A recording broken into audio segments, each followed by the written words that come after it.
প্রিয় শিক্ষক ভাই বোনেরা, এই অধিকার নিয়ে গণজোয়ার হয়েছে প্রেস ক্লাবের সামনে। জাতীয়করণবিহীন ইবতেদায়ী শিক্ষকরা অবস্থান কর্মসূচি উদ্যোগ করবে না এবং যে পর্যন্ত জাতীয়করণ না হবে সে পর্যন্ত শিক্ষকরা প্রেস ক্লাবের সামনে অবস্থান করবে।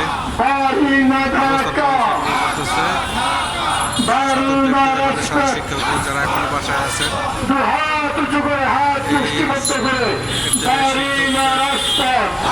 সমর্থন জানিয়ে চলে আসুন এবং প্রেস ক্লাবে অংশগ্রহণ করুন এবং তাদের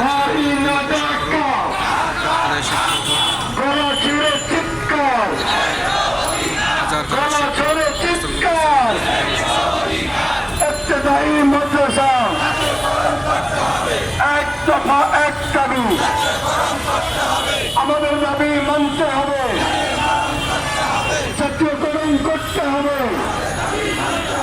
নারে তাকবীর।